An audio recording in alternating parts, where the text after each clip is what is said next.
საქართველოს მთავრობის სტრუქტურის უფლებამოსილებისა და საქმიანობის წესის შესახებ კანონში ცვლილებები, რომლითაც მთავრობის ეფექტიანობის დეპარტამენტი უნდა შეიქმნას, პარლამენტმა მესამე მოსმენით დაამტკიცა.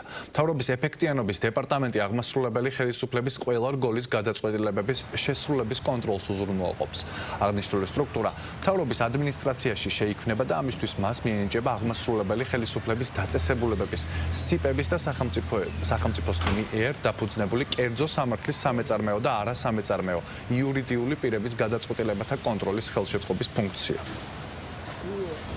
Am დეპარტამენტის მიზანი არის ამაღლდეს მთავრობის ეფექტიანობა, როგორც იცით, მას შემდეგ რაც ირაკლი ყობახიძე გახდა საქართველოს პრემიერ-მინისტრი, ერთ-ერთ მთავარ პრიორიტეტად მან დაისახა კორუფციასთან ბრძოლა და სამთავრობო ეფექტიანობის მაქსიმალური ზრდა. Ამ თვალსაზრისით ძალიან მნიშვნელოვანია არსებობდნენ უწყებები, რომელიც ამას უზრუნველყოფენ და ერთ-ერთი იქნება სამთავრობო ეფექტიანობის დეპარტამენტი, რომელიც მთავრობის ადმინისტრაციაში შიდა აუდიტის ბაზაზე შეიქმნება. აღნიშნული დეპარტამენტი უზრუნველყოფს როგორც შიდა აუდიტის განხორციელებას, ასევე მოახდენს ეფექტიანობის შემოწმებას ყველა აღმასრულებელ სტრუქტურებს შესახებად, როგორც სამინისტროებს, ასევე სიპებს, ეხებათ ასევე სახელმწიფოს მიერ დაფუძნებულ საწარმოებს.